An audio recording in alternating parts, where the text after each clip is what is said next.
ทั้งบ่เต้าเจ้าแสงธรรมธรรมะสู่ใจยามสายในวันนี้ดวงชีวีย่อมมีที่สดใสธรรมะขจัดขัดเกลาใจอยู่ที่ไหนก็สุขใจกะการละบัดนี้อัตมภาพพระครูปรัตน์กิติพงศ์กิติโสพโนพระอาจารย์แก่นขอกราบน้อมสักการะบูชาไวยสาปารมีสลีองค์คำพระสัมมาสัมพุทธเจ้าพระสัทธรรมเจ้าพระอริยสงฆ์เจ้าพระอรหันต์พระสงฆ์องค์สามเณรเจ้าจุตนจุองค์เจริญปอนเจริญธรรมเทพไทยเทวะเทวาพระแม่ธรณีเจ้าที่เจ้าต่างพร้อมสหธรรมิกทายกทายิกาศรัทธานาบุญตั้งหลายต้าวคุณมุนนายตั้งหลายใหญ่น้อยป่อน้อยป่อน้ำเด็กขาอ่อนน้อยที่มีใจเจนจ้อยนิยมในธรรมวันนี้อัตมภาพได้เข้าสู่รายการธรรมะสู่ใจยามสายไขจ่าพุทธวจนังคำสั่งสอนขององค์พระสัมมาสัมพุทธเจ้าวันนี้จักไขจ่าสารธรรมเจ้าเพื่อให้ได้คัดเกลาเป่งวะน้อมธรรมคำสอนแห่งองค์พระสัมมาสัมพุทธะคือได้แจ่มแจ้งแสงธรรมเรื่องเก่าเรื่องใหม่บ่ได้คล่องคำขยายสารธรรมหมดใสสว่างแจ้งหมดใสสว่างแจ้งกราบนมัสการถวายความเคารพหลวงพ่อท่านพระครูสมุวิชุวัตรวรกิจโจท่านผู้อำนวยการขึ้นวิทยุเพื่อการศึกษาพระพุทธศาสนาและวัฒนธรรม FM 104.50 เมกะเฮิรตซ์วัดฝ่ายหินผู้รักษาการแทนเจ้าวาดวัดฝ่ายหินที่เคารพอย่างสูงท่านอาจารย์พระครูสถิตธุราธรเจ้าวาดวัดสันขยอมตำบลสันทรายน้อยอำเภอสันทรายจังหวัดเชียงใหม่ที่เคารพอย่างสูงบัดนี้เกล่าวกับผมอัตมภาพพระครูปรัตน์กิติพงศ์กิติโสพโนสำนักวัดสันขยอมวิหารอุโบสถไม้สักทองทรงล้านนาจักได้นำบรรดาญาติโยมอุบาสกอุบาสิกาทายกทายิกาหน้าบุญตั้งหลายได้เข้าสู่รายการธรรมะยามสายขึ้นวิทยุ 104.50 เมกะเฮิรตซ์วัดฝ่ายหินแห่งนี้ได้รับฟังธรรมะเพื่อขจัดอาสวะกิเลสในใจของมุลศรัทธาญาติโยมสาธุชนนาบุญทั้งหลายทุกท่านทุกคนคนจะดีจะชั่วอยู่ที่ตัวธรรมใจจะขาวจะดำอยู่ที่ทำตัวสิ่งไหนจะมัวหมองไต่ตองดูผิดเป็นครูถ้ารู้ก็คือบทเรียนราคาแพงเสมือนแสงแห่งอาทิตย์ชีวิตไม่สิ้นก็ดิ้นกันไปดิ้นให้ได้ดิ้นให้ดีก็มีสุขดิ้นในทางเสียก็มีทุกข์จะดีหรือทุกข์ ฉุกคิดก่อนเอ่ยบรรดาญาติโยมท่านสาธุชนท่านทั้งหลายนักปราชญ์ราชเมธีท่านได้กรไกลเกี่ยวกับคำกรสอนจิตสอนใจคติธรรมเกี่ยวข้องกับตนตัวของเราท่านทั้งหลายว่าเราเกิดมาเป็นมนุษย์จิตใจสูงเพราะเป็นคนดีแต่ถ้าจิตใจต่ำก็เข้าไปสู่ในการชั่วและญาติโยมแต่ความดีก็คือความขาวความชั่วก็คือความดำของแต่ละบุคคลแล้วแต่เราจะดิ้นสู้กันไปเป็นสภาพร่างกายตัวตนจิตใจของเราให้มีความสุขในเองนะญาติโยมจะได้พ้นจากความทุกข์ถ้าเราสร้างสรรค์คุณงามความดีและแล้วบรรดาญาติโยมท่านทั้งหลาย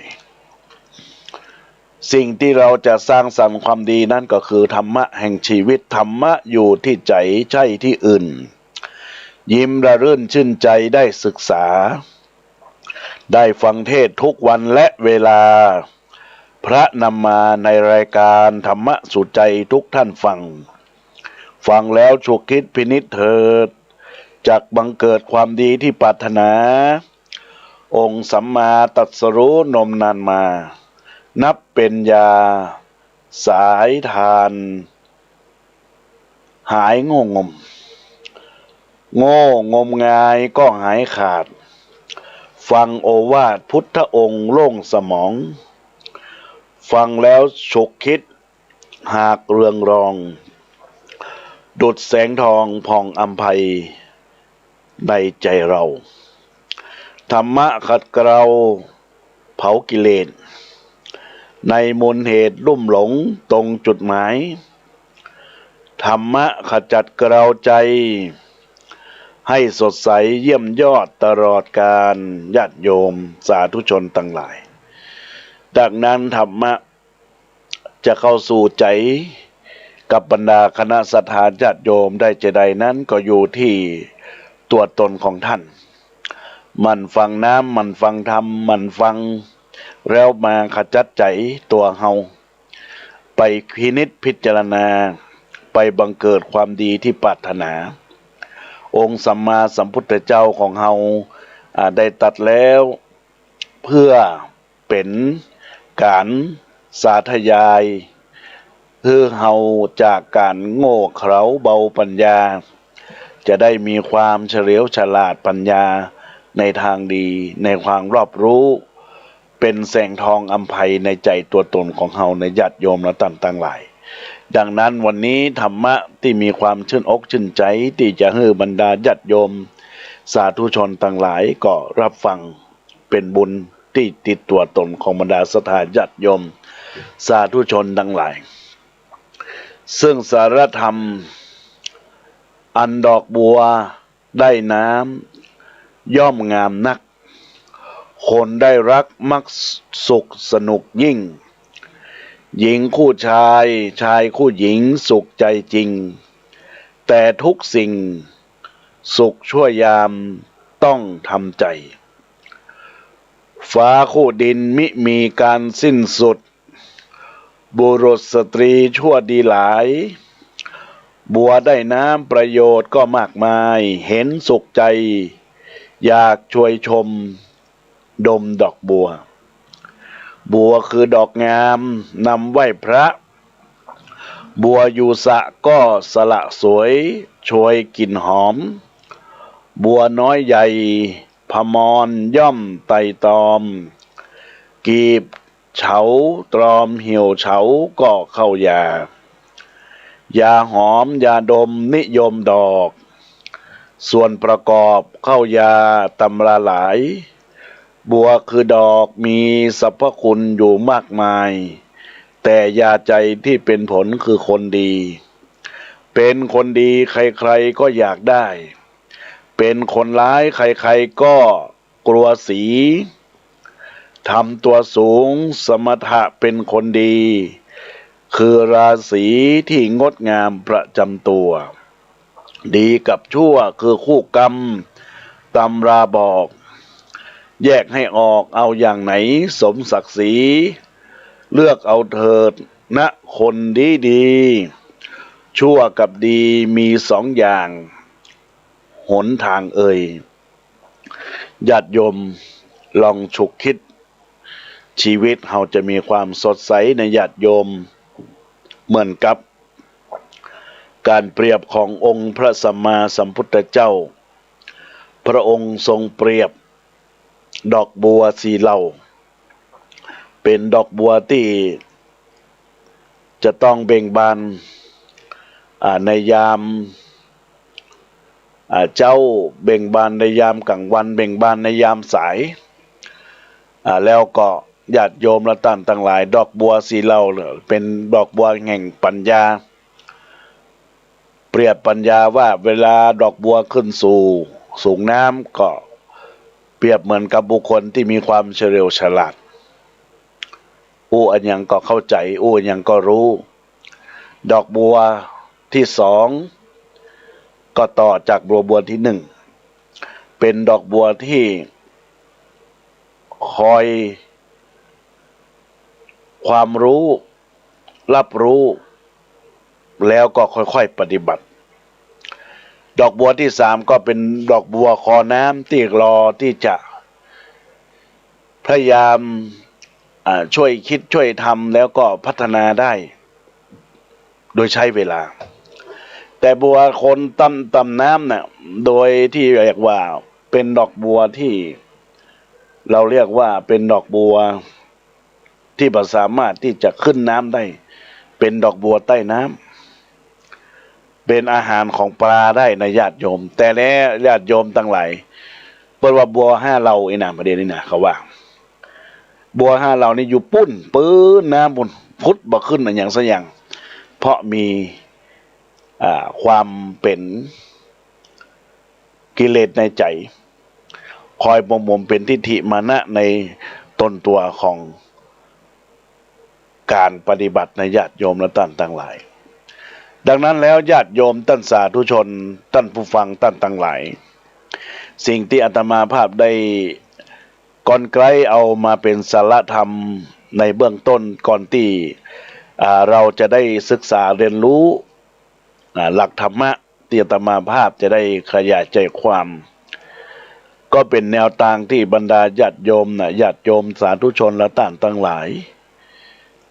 เป็นสิ่งที่เราต้องฉุกคิดเป็นคติธรรมที่เราเรียกอย่างนี้ก็เพื่อที่อยากจะให้เฮานั้นเป็นผู้ที่มีจิตสงบใจสงบจบทุกอย่างเรื่องต่างๆเหมือนม้างห่างไกลหนีจิตสงบใจสงบจบกันทีชีวิตนี้จะไม่มีที่หมองมัวเข้าหาพระหาเจ้านั้นเข้าท่ายิ่งอริยสงฆ์ตรงจุดหมายพระปฏิบัติขัดเกลาใจจิตสบายใจก็สุขหายทุกข์ดังนั้นและญาติโยมและท่านทั้งหลายก็เป็นสิ่งที่เราจะต้องนำเอาสาระธรรมทำให้จิตเฮานั้นมีความสงบรุ่งเรืองความดีความงามก็จะได้น้อมปฏิบัติเป็นหลักแห่งการสร้างสรรค์ในญาติโยมและท่านทั้งหลายวันนี้ก็ขอฝากธรรมะก่อนไกลเบื้องต้นให้บรรดาญาติโยมท่านสาธุชนท่านผู้ฟังเราท่านทั้งหลายญาติโยมตอนนี้ก็มีญาติโยมได้เข้ามาเป็นกลุ่มธรรมะทั้งส่วนของ Facebook Messenger แล้วก็เป็นส่วนของรายกลุ่มอาตมาภาพก็ส่งลิงก์กลุ่มในส่วนของธรรมะให้บรรดาญาติโยมท่านสาธุชนท่านทั้งหลายได้รับฟังเพื่อเป็นบุญญาเขตกับตนตัวบรรดาศรัทธาญาติโยมจะได้สร้างสรรค์คุณงามความดีถ้าหากว่าอาตมาภาพจัดรายการแล้วศรัทธาเตี้ยก็จะลืมก็เป็นการตักตายกันเนื้อญาติโยมก็จะมีกลุ่มไลน์กลุ่มธรรมะของอาตมาภาพธรรมะสู่ใจในญาติโยมก็ต้องขอฝากรายการกับบรรดาคณะศรัทธาญาติโยมท่านผู้ฟัง ถ้าจัดรายการธรรมะไปแล้วสาระธรรมที่อูได้จ่าไปเนี่ยมันมีสาระธรรมถ้าหากว่าญาติโยมได้รับฟังไปแล้วก็จะได้เข้าใจในหลักธรรมะที่อาตมาภาพได้อูได้จ่าไปก็ดีทุกรูปทุกตนได้อูได้จ่าไปก็ดีก็ฟังแล้วเมื่อฟังแล้วก็ได้รับฟังแหมก็จะมีความเข้าใจมากยิ่งขึ้นไปในญาติโยมดังนั้นก็ขออนุโมทนาขอบคุณกับบรรดาศรัทธาญาติโยมท่านสาธุชนท่านผู้ฟังทั้งหลายที่รับฟังรายการธรรมะกราบพระอาจารย์แก่นในช่วงห่วงเวลาตอนเจ้า9 โมงถึง 10 โมงแล้วเราจะเจอกันในคลื่น104นี้แหมเวลา3 โมงถึง 4 โมงในญาติโยมทั้งหลาย3 โมงถึง 4 โมงแห่งกรรมเป็นธรรมะพื้นเมืองชื่อเรื่องว่าละอองพระเจ้าดินเหนียวนะซึ่งวันนี้ก็ได้รับอนุโมทนาบุญกับบรรดาญาติโยมคุณโยมนาชากาแฟได้เป็นเจ้าภาพจะได้เทศน์ธรรมปุกที่4วันนี้เป็นวันที่17 สิงหาคมพุทธศักราช2564บทเพลงที่อาตมาภาพได้เปิดขึ้นต้นรายการเป็นบทเพลงเกี่ยวข้องกับว่าการเขียนคำพูดออกมาจากใจนะญาติโยมทั้งหลายคำพูดที่มาจากใจเขียนไปให้ถึงคนบนฟ้าคนบนฟ้าก็คือคนที่จากเราไปนะญาติโยมบอกว่าจะเป็นปู่ย่าตายายพ่อแม่ลุงป้าน้าอาที่ตายไปก็เขียนถึงเขาที่มีความสำคัญในชีวิตของคนเฮานะญาติโยมนะที่เขามีความสำคัญกับชีวิตของคนเฮาเพื่อเป็นแนวทางที่เฮาตั้งหลายจะได้รับฟังเป็นข้อคิดคติเตือนใจบอกกล่าวกับบรรดาอุบาสกอุบาสิกาทายกทายิกาเราตั้งหลายเนอะญาติโยมดังนั้นแล้วในโอกาสที่ได้เปิดเพลงไตเติ้ลก็สรุปเป็นนำเนื้อธรรมะเพราะว่าบรรดาญาติโยมก็วันนี้ทุกเจ้าเปิดเพลงวัยรุ่นแต่ว่าเป็นคำร้องเป็นคนรุ่นใหม่ร้องญาติโยมแต่ว่ามันแฝงคติธรรมประจำจิตประจำตัวญาติโยมทั้งหลายก็ขอบอกฝากกับบรรดาคณะศรัทธาญาติโยมเป็นบทเพลงที่สอนจิตสอนใจสอนลูกสอนหลานได้ว่ายามมีโอกาสก็พยายามสร้างสรรค์โอกาสให้มันเกิดขึ้นอย่าปล่อยโอกาสที่เป็นโอกาสดีโอกาสงามขอให้ตามไปหายไปนะญาติโยมดังนั้นก็เป็นบุญเป็นกุศลกับตนตัวของบรรดาศรัทธาญาติโยมอาตมาภาพได้สรุปธรรมข้อคิดคติเตือนใจให้เราท่านทั้งหลายว่าบางครั้งทุกคนได้พบเจอในสิ่งที่อยู่ร่วมกันแล้วเมื่อถึงแก่ความเป็นความอยู่แล้วนะญาติโยมทั้งหลายก็พลาดโอกาสในการสร้างสรรค์ความดีดังนั้นก็ต้องขอฝากกับบรรดาคณะศรัทธาญาติโยมสาธุชนพุทธบริษัทเราเจ้าข้าต่างหลายที่รับฟังในโอกาสนี้ญาติโยมอุบาสกอุบาสิกาทายกทายิกาเราต่างหลายซึ่งในโอกาสที่อาตมาภาพจะได้อูจาหลักธรรมะให้กับบรรดาศรัทธาพ่อแม่พี่น้องต่างหลายวันนี้ก็ถึงเรื่องสำคัญของชาวไทยญาติโยมต่างหลายเรื่องสำคัญของชาวไทยชาวไทยนั้นมีหลักธงชัยหลักธงชัยก็คือชาติศาสนาพระมหากษัตริย์ชาติศาสนาพระมหากษัตริย์นั้นในญาติโยมและต่างหลายก็คือธรรมะที่มาจากธรรมาธิปไตยธรรมะที่มาจากธรรมาธิปไตยและญาติโยมและต่างหลาย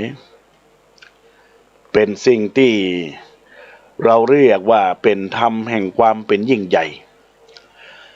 ธรรมแห่งความยิ่งใหญ่เป็นภาษาบาลีว่าอธิปไตยหรืออธิปไตยะ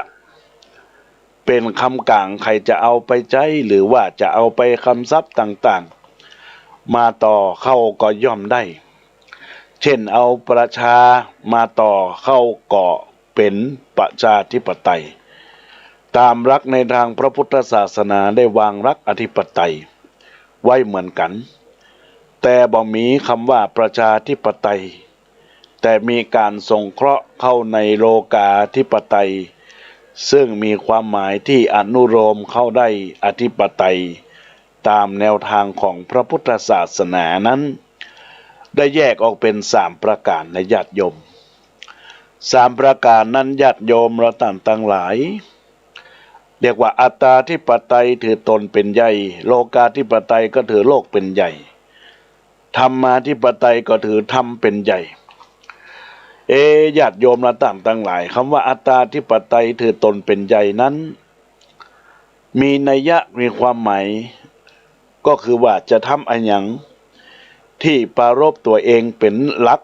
ถือว่าเป็นประโยชน์ส่วนตัวเป็นประมาณตัวเองเห็นดีแล้วถูกต้องกับหลักการของตัวเองแล้วใครจะมาก็ตามคนอื่นมาก็ตาม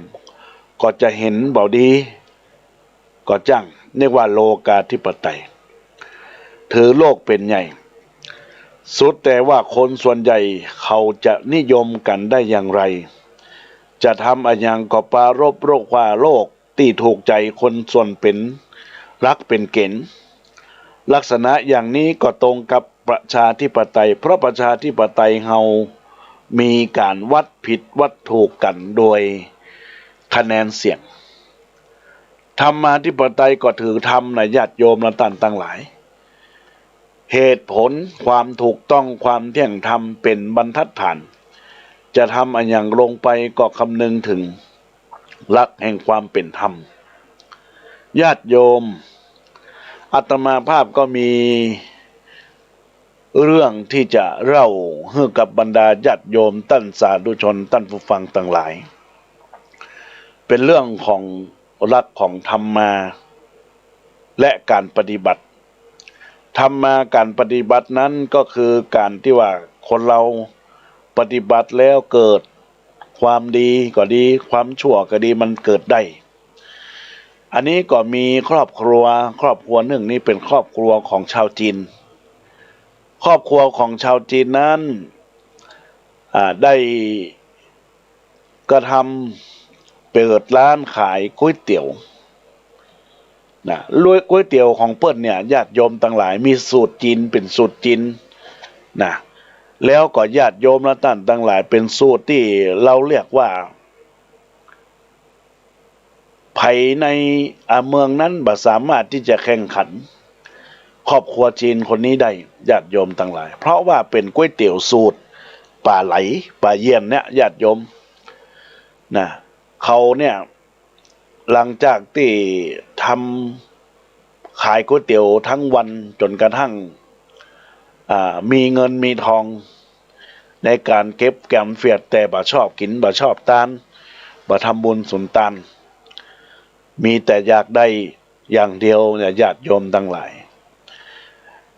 ก็ทำอย่างนี้มาเป็นเวลาเก็บ20 ปีเขาก็มีความรวย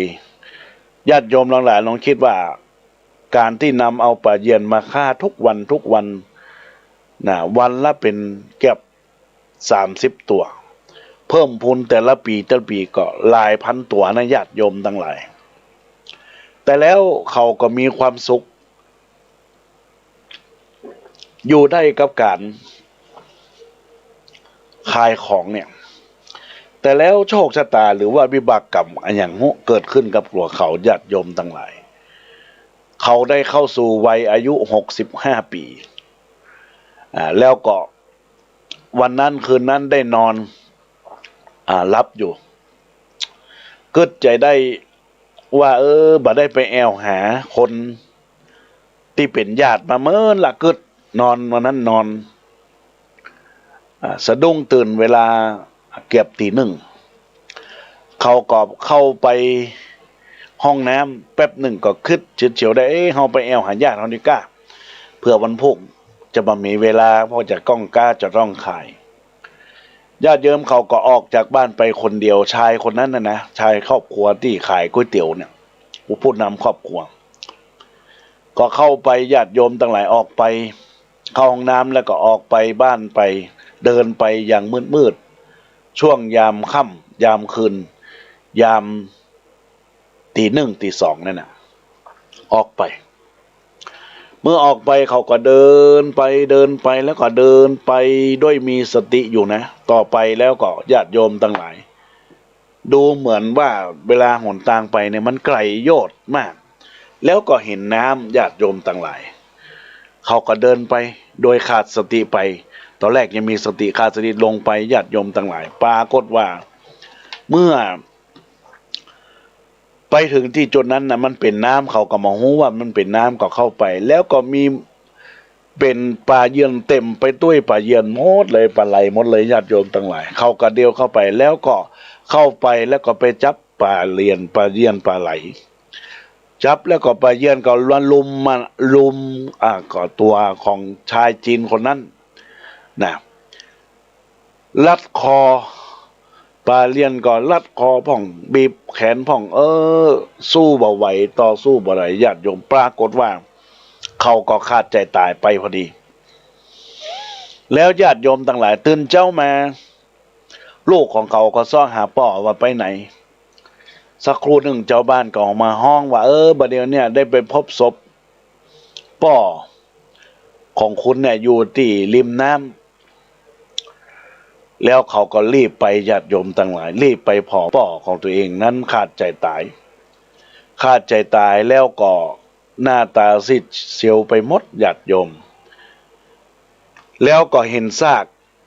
ปลาเยือนหรือว่าปลาไหลเนี่ยนอนตายพ่องก็มีเพราะว่าปลาเยือนนี่มันเวลามันโดนน้ำเราก็ได้ตายก็มีเนาะ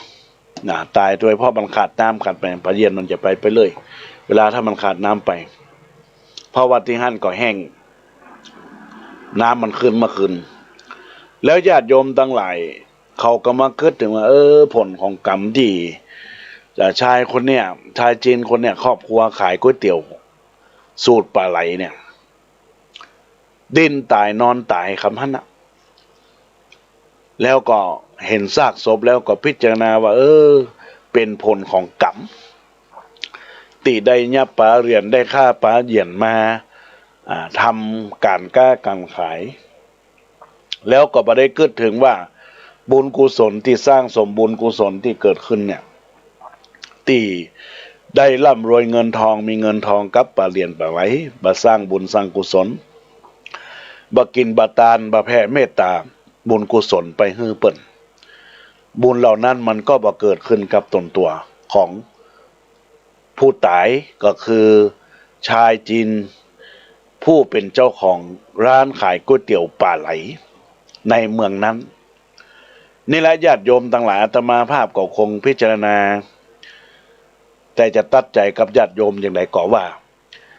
พิจารณาแล้วว่าก็เป็นผลกรรมที่เขาได้สร้างบาปสร้างกรรมข้างความชั่วมาโดยการเอาปลาไหลมาเป็นอาหารการกินมาเลี้ยงครอบครัวก็ดีแล้วก็เอามาขายของก็ดีแต่บ่ใช้ประโยชน์เหล่านั้นโดยการบาปทำบุญสุนทรทานมาเมตตาภาวนามันก็เกิดบุญกุศลในญาติโยมและท่านทั้งหลายดังนั้นญาติโยมทั้งหลายบรรดาศรัทธาญาติโยมอุบาสกอุบาสิกาก็เป็นข้อคิดว่าในหลักของธรรมาธิปไตยที่อาตมาภาพได้อธิบายเป็นทัศนคติในพระพุทธศาสนาที่เราควรยกย่องว่าธรรมาธิปไตยก็คือธรรมะที่มีเหตุมีผลน่ะญาติโยมตอนเนี้ยยกตัวอย่างชาวจีนน่ะต้องเป็นเหตุเป็นผลว่าเขาตายเพราะเป็นวิบากกรรมที่ได้ทำบาปกับสัตว์ปลาไหลอันนั้นแล้วญาติโยมทั้งหลายธรรมาธิปไตยเท่านั้นที่เพาะที่จะเป็นอัตตาธิปไตยและโลกาธิปไตยมันมีความปลอดภัยมันมีความถูกต้องในทางที่ควรเท่าไหร่นักการเอาตนเป็นใหญ่นั้นหากได้คนที่มีธรรมะก็ดีอยู่แต่ถึงจะมีธรรมะก็บ่น่าไว้วางใจเพราะ บ่เชื่อว่าคนนั้นจะตั้งอยู่ทำได้ตลอดไปก็เหมือนชายที่ขายก๋วยเตี๋ยวปลาไหลเนี่ยสูตรปลาไหลนะญาติโยมตั้งหลายเขาก็ตั้งต้นตัวคงจะเป็นแบบอัตตาธิปไตยและโลกาธิปไตยโดยปัจจัยธรรมะก็ทำเมื่อตัวเองได้เป็นวิบากกรรมถูกปลาไหลฆ่าตายไปในที่สุดคนเฮานอนมีความสุขอยู่ดีสะดุ้งตื่นกึดถึงญาติโยมทั้งหลายกึดไปก็กึดว่าวันพุกขายของแล้วยังมาไปแอวหาหรือว่าปิดร้านก็ได้หรอไปแอวหาได้เนาะแต่นี่เกิดถึงเมื่อคืนก็ไปเมื่อคืนนะเพราะว่าเป็นห่วงงานเนี่ยไปก็ตายไปก็เป็นวิบากกรรมในญาติโยมดังนั้นในพุทธกาลพระพุทธองค์ทรง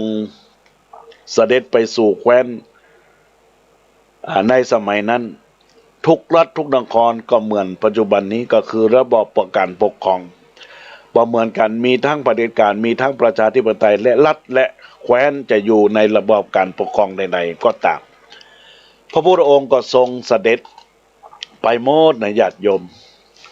บ่เคยปรากฏในแคว้นใดที่จะขัดขวางการเสด็จของพระพุทธองค์เพราะพระองค์บ่ได้ไปยุ่งเกี่ยวในนโยบายของการเมืองของผู้ใดแต่ทรงมุ่งอยู่อย่างเดียวก็คือเอาเกือไปฮื้อคนแต่ละเมืองแต่ละประเทศเป็นคนมีธรรมตั้งตนตั้งตัวอยู่ในศีลธรรมมีคุณธรรมมีความเมตตาต่อกันสอนให้ทุกๆคนตั้งใจปราบศัตรูคือกิเลสอันเป็นเหตุแห่งการเห็นแก่ตัวเพื่อจะให้อยู่ร่วมกันเป็นอย่างสุขจึงเป็นที่ยืนยันได้ว่าหลักธรรมคำสอนของพระพุทธเจ้าหรือพุทธศาสนาจึงบ่ได้เป็นแนวทางที่จะตัดรอนระบอบปกครองอันเป็นนโยบายของแต่ละประเทศแต่ละอย่างใดแต่สิ่งที่น่าเป็นห่วงอย่างยิ่งก็คือคนจะมีความจริงใจกับธรรมะสักเพียงใดนั้นปัญหากับการเผยแผ่ธรรมะมีความขัดข้องอยู่ตรงนี้ตรงที่ว่าจะทำอย่างไรจึงจะให้ประชาชนมีความจริงใจต่อหลักต่อพระพุทธศาสนาโดยแท้จริงเพราะทุกวันนี้ญาติโยมต่างๆทั้งหลายความสนใจในหลักธรรมการประพฤติปฏิบัติธรรมยังบ่ดีเท่าที่ควรคนเฮาเหินห่างธรรมะจึงทำให้จิตใจมีความว้าวุ่นเมื่อใจว้าวุ่นอันยังต่ออันยังก็เลยวุ่นวายกันไปหมดทางนี้ก็เนื่องมาจากคนเฮาบ่มีธรรมะอยู่ในใจนั่นเองการประพฤติปฏิบัติธรรมนั้นบ่มีเงื่อนไขอันยังมากนักมันก็ขึ้นอยู่กับความจริงใจของคนเฮาเพียงอย่างเดียวปัจจุบันนี้ด้านวัตถุและด้านเทคโนโลยีความเจริญขึ้นมากเช่นจะตามไปทันของผู้เอาบริโภคและบริโภคก็มีมาตามใจปรารถนาและต้องการแต่นั่นความเจริญด้านวัตถุมีมากคนเฮาก็จึงคิดแค่เปลือกนอกบ่ยอมปอกเปลือกออกหือหมดปล่อยให้สิ่งเหล่านั้นครอบงำจนลืมนึกถึงความถูกต้องจึงทำให้สังคมนั้นบ่มีความสุขสงบความถูกต้องการมีเหตุผลเป็นผลที่เนื่องมาจากธรรมาธิปไตยจะทำจะคิดในสิ่งใดในญาติโยมก็ต้องถูกต้องตามศีลธรรมกฎหมายของบ้านเมืองประเพณีวัฒนธรรมที่ดีงามท้องถิ่นนั้นๆและให้ประกอบไปด้วยเหตุและผลอย่าถือตัวเองเป็นใหญ่เป็นประมาณความคิดของตัวเองนั้นมีเพียงความคิดเดียว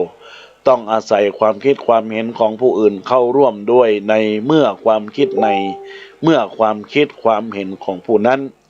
มีความถูกต้องเป็นหลักทั้งนี้ทุกสิ่งทุกอย่างก็ขึ้นอยู่กับธรรมะของพระพุทธเจ้านั่นเองมีสุภาษิตข้อคิดคำคมว่าคนดีชอบแก้ไขคนจันไรชอบแก้ตัวคนชั่วชอบทำลายคนมักง่ายชอบทิ้งคนจริงชอบทำคนระยำชอบติคนอุตริชอบพาลหาเรื่อง คนจะครองบ้านครองเมืองต้องมีพรหมวิหารคนอันธพาลเป็นคนหนักแผ่นดินคนไม่มีที่มีถิ่นจึงเป็นเศษของสังคมคนจะพากันล่มจมถ้าหากนิยมอยู่ในอธรรมคนจะสุขเลิศล้ำถ้าอยู่กรรมะตลอดไปจึงขอให้ทุกท่าน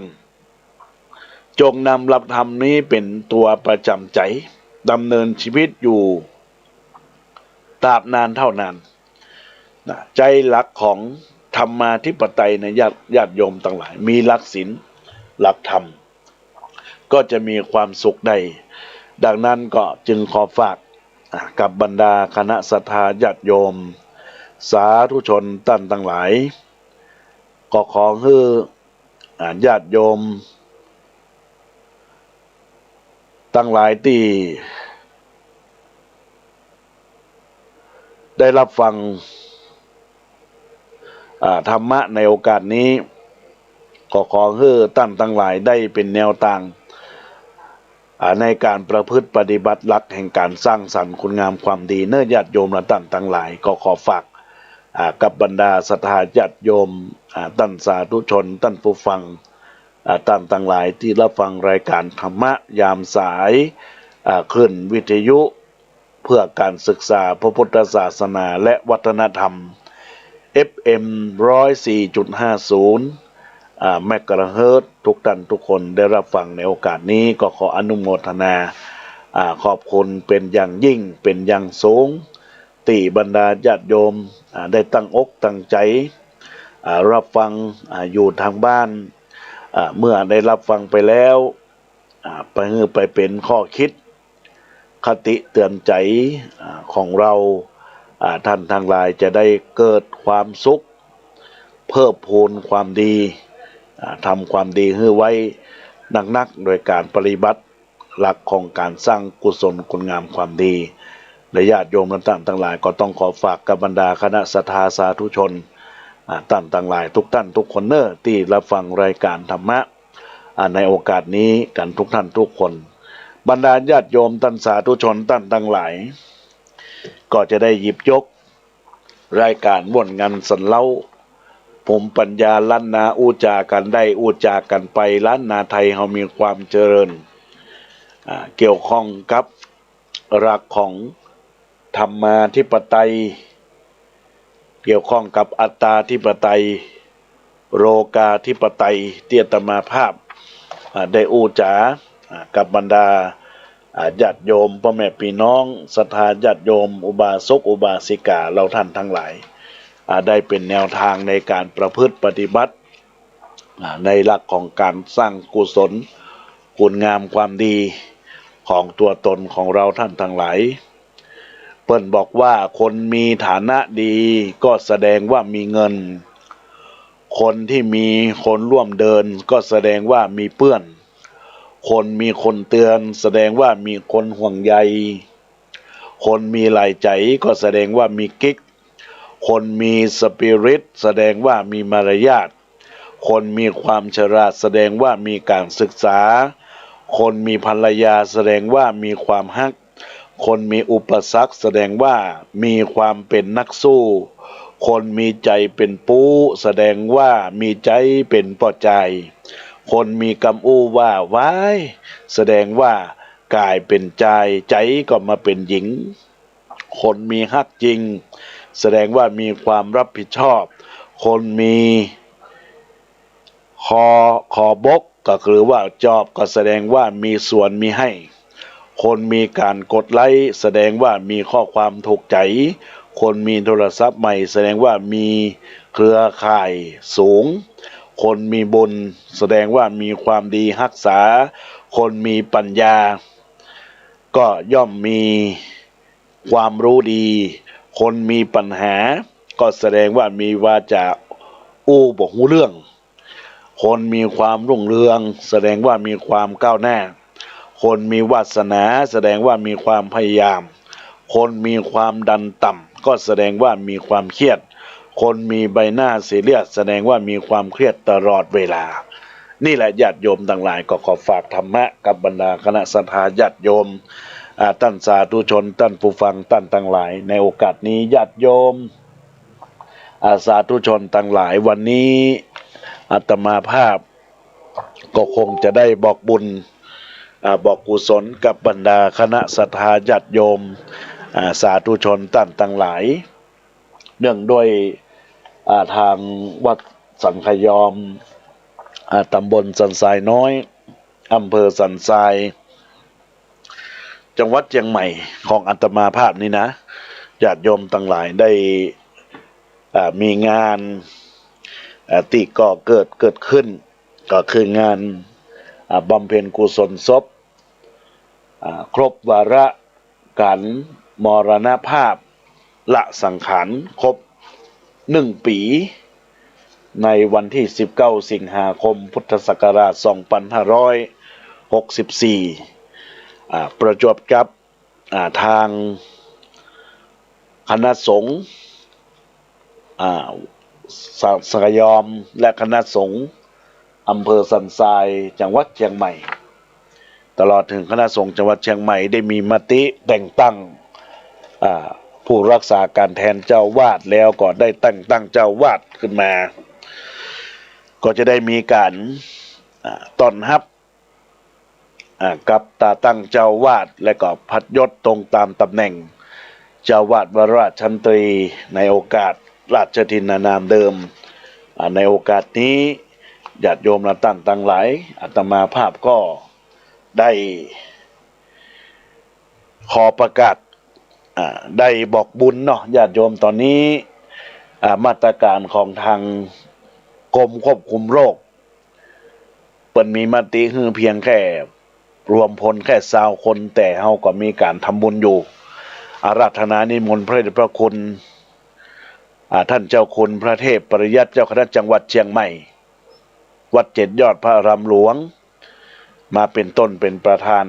จำนวน14 รูปในการทำบุญทักษิณาทานในวันที่19และก็ฟังเทศน์ในยามค่ำคืนของท่านพระครูอภิวัตวิกรมองค์เทศน์ในค่ำคืนวันที่19อาตมาภาพก็ได้แชร์ใน Messenger ใน LINE กลุ่มธรรมะก็ดีทุกกลุ่มทุกสถานีก็มีการประชาสัมพันธ์เชิญชวนร่วมทำบุญกันเพราะว่าในโอกาสที่ว่ารวมตัวกันมาได้นักก็ศรัทธาก็ร่วมทำบุญกันมาเรื่อยๆตั้งแต่วันนี้เป็นต้นไปจนถึงวันที่19ญาติโยมทั้งหลายทั้งภาคเจ้าและภาคกลางคืนส่วนวันพรุ่งนี้วันที่18ก็จะได้ต้อนรับ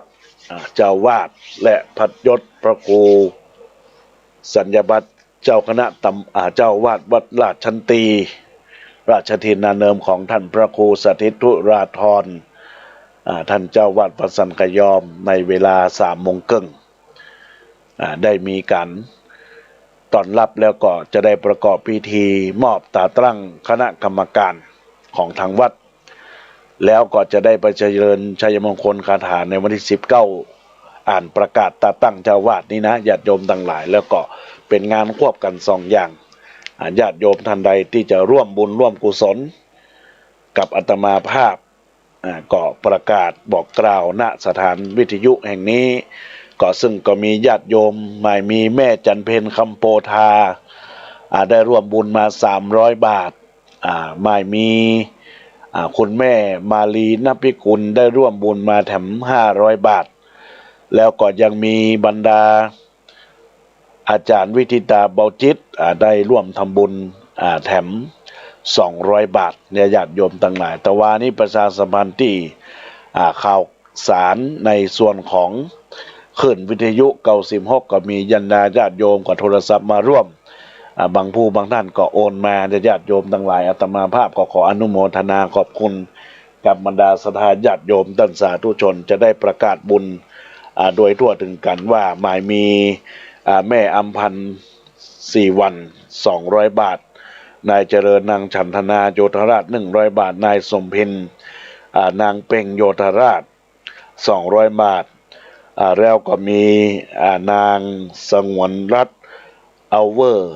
1,000 บาทนายประสิทธิ์จิตแก้ว500 บาทนายพิชานางพิชา500 บาทแล้วก็สมหวังคัจเชเนียม 1,000 บาทแล้วก็ไม่มีนายสุเทพเน็ตแก้ว300 บาทแม่ประจงมนเตชะกุลพงกร300 บาทแล้วก็นายพันเทพ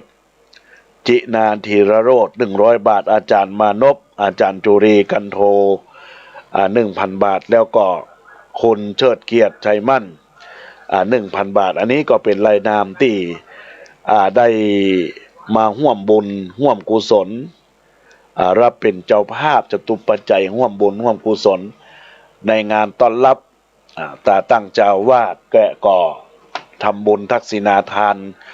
วาระละสังขาร1 ปีของหลวงพ่อพระโกภาสวิหารกิจเจ้าวาดวัดสังขยอมอดีตรองเจ้าคณะอำเภอและพระอุปัชฌาย์ดังนั้นก็ขอบอกกล่าวบอกบุญกับบรรดาคณะศรัทธาญาติโยมสาธุชนท่านทั้งหลายใครจะร่วมบุญร่วมกุศลได้ตักตายเอิ้นเอ่ยเข้ามาที่อาตมาภาพที่เบอร์โทรศัพท์096 262 9694 096 262 9694อาตมาภาพก็รับสายหน้าไมค์ของบรรดาศรัทธาญาติโยมที่รับฟังในช่วงเจ้านี้นะญาติโยมต่างๆทั้งหลายทักทายเอื้อนเอ่ยเข้ามาในรายการธรรมะในโอกาสนี้ก็ขอเชิญชวนศรัทธาร่วมบุญร่วมกุศลกันเพื่อสร้างสรรค์คุณงามความดีถึงแม้ว่าในสภาพปัจจุบันนี้เราท่านทั้งหลายจะมีโรคภัยไข้เจ็บโรคโควิด -19 เข้ามาเคลื่อนคลายคับคลายเข้ามาเกาะเราท่านทั้งหลายก็พยายามต่อสู้ตอนนี้จะได้เจริญพรกับแม่เล็กหมูที่ได้ทักทายเข้ามาสาธุเจริญพรกับคุณแม่มาลีนภิกุลถือว่าเป็น FC ในรายการทุกรายการของอาตมาภาพอนุโมทนากับแม่จากตลาดกัดก้อมหลังวัดยางกวงก็อนุโมทนาขอบคุณกับแม่มาลีนภิกุลเจริญพรกับคุณแม่พระจงมนเตชะกุลพงกรหรือว่าแม่นวลเตชะกุลพงกรได้เข้ามานมัสการกับอาตมาภาพฟังธรรมท่านอยู่ก็อนุโมทนาเจริญพรกับอาจารย์เปรมจิตอุปพันธ์ได้สาธุเข้ามาเจริญพรกับแม่สุนีกองบุญได้ทักทายเข้ามาอยู่บ้านลักปันอำเภอสันทรายจังหวัดเชียงใหม่เจริญพรกับคุณแม่สายคำทรถากับไวสารับชมรับฟังอยู่เนื่อเจ้าอยู่ที่ดอยสะเก็ดบ้านปงบ้านแม่ปงอนุโมทนาขอบคุณช่วยกันแชร์บุญแชร์ธรรมตัวแม่ในโอกาสนี้เจริญพรกับคุณโยมประจำ Facebookกล้วยม่ำกับข้าวนึ่งไวสาเจ้ากราบนมัสการธรรมะยามสายรับฟังที่สันติธรรม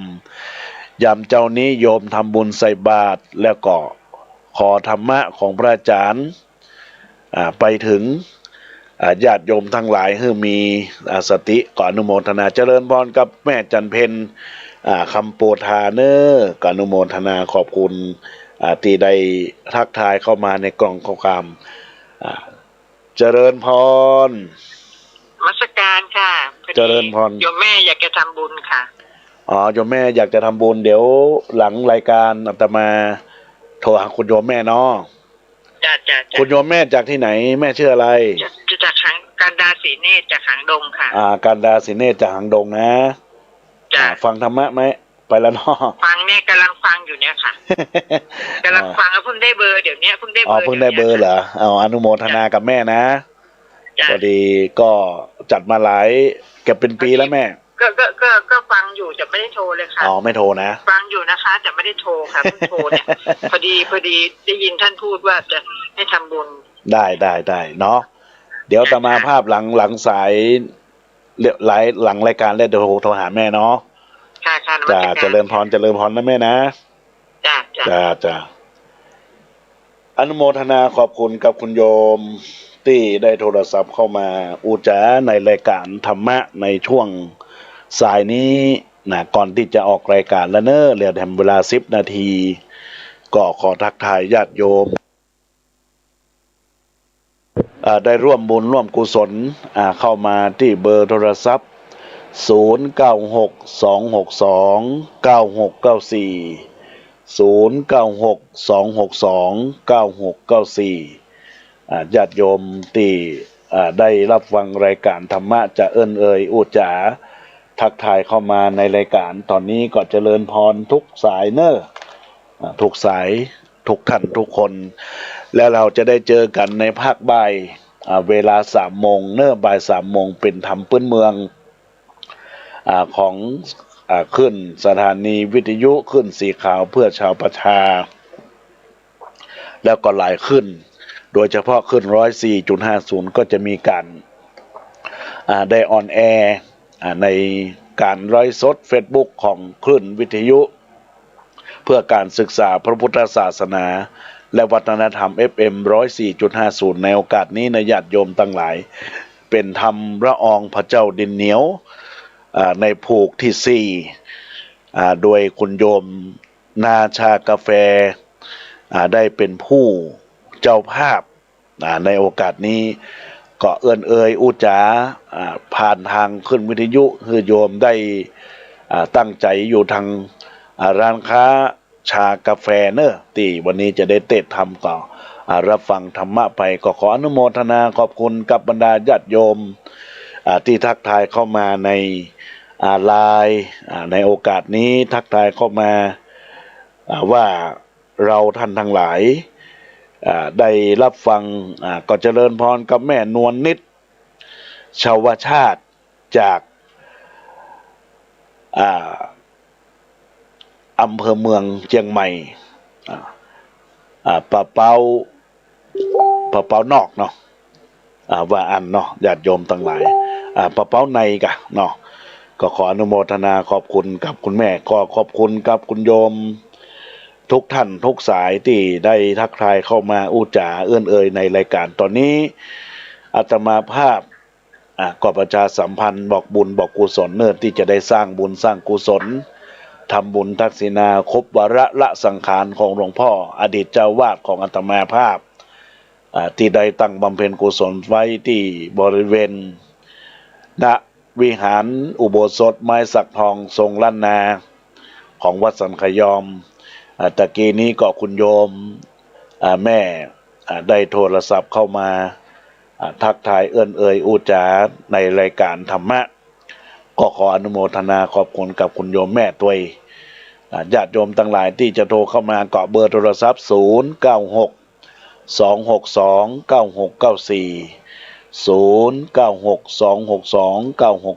เนื่อญาติโยมและท่านทั้งหลายตอนนี้ก็ใกล้จะออกรายการธรรมะแล้วนะเดี๋ยวเวลาแถมบากี่นาทีโอกาสก็มีโอกาสะก็เกิดการโอกาสที่จะมีบุญกุศลร่วมบุญร่วมกุศลกันเนอะนะแล้วเราจะได้พบปะกันในภาคบ่ายเวลา3 โมงเป็นธรรมเมืองก็พบปะกันอีกครั้งหนึ่งเพื่อที่บรรดาญาติโยมจะได้รับฟังในโอกาสที่อาตมาภาพได้เทศน์ธรรมจำนวน10 ผูกเป็นโครงการของทางคลื่นวิทยุของท่านอาจารย์พระครูอภิวัตวิกรมหรือว่าอาจารย์บรรยงอภิวัฒโนตลอดถึงกับบรรดาญาติโยมสาธุชนต่างหลายได้รับฟังในทางแม่แจ่มทางเจียงไฮ้ลำปางเนาะทุกสายก็จะได้รับฟังในโอกาสนี้ตัวยแล้วก็ญาติโยมทั้งหลายงานบุญงานกุศลที่อาตมาภาพได้ประชาสัมพันธ์ตะกี้นั้นก็บอกกล่าวให้ญาติโยมได้เข้าใจว่าเราจะใช้เพียงคนร่วมทำบุญแค่20 คนเท่านั้น20 ท่านเท่านั้นแล้วก็ญาติโยมก็ร่วมบุญร่วมกุศลกันได้เนื่อญาติโยมทั้งหลายที่อาตมาภาพก็จะทิ้งเบอร์โทรศัพท์ไว้ในรายการที่เบอร์โทรศัพท์0962629694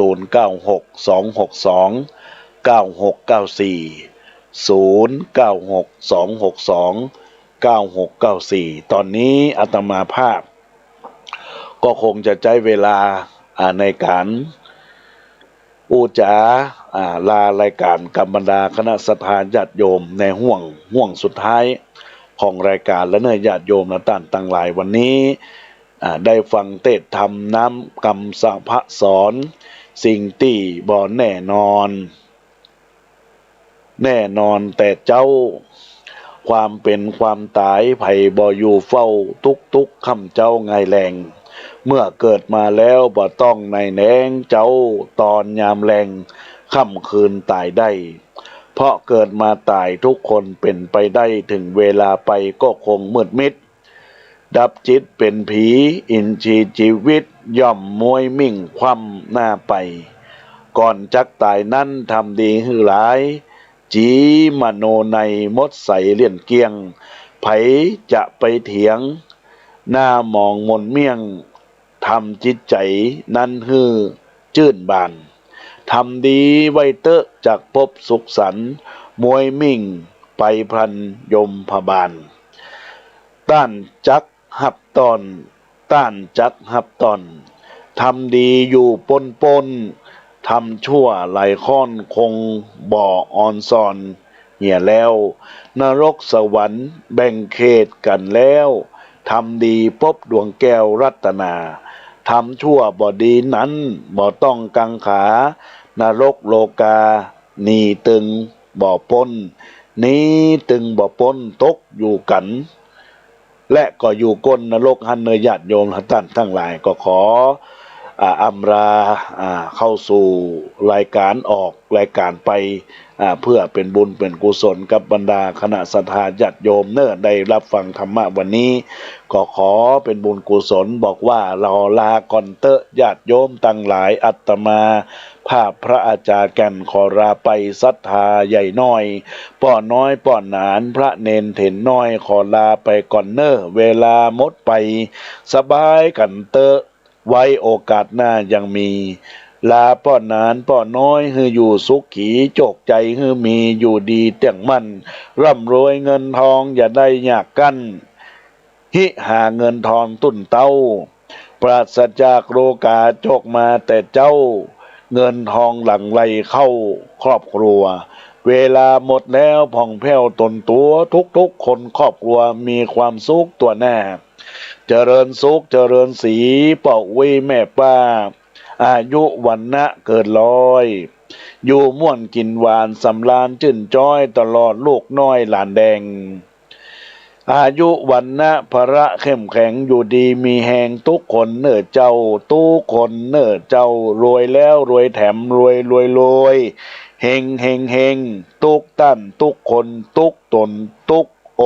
งค์เน้อเจ้าตั้งหลายขอเจริญพร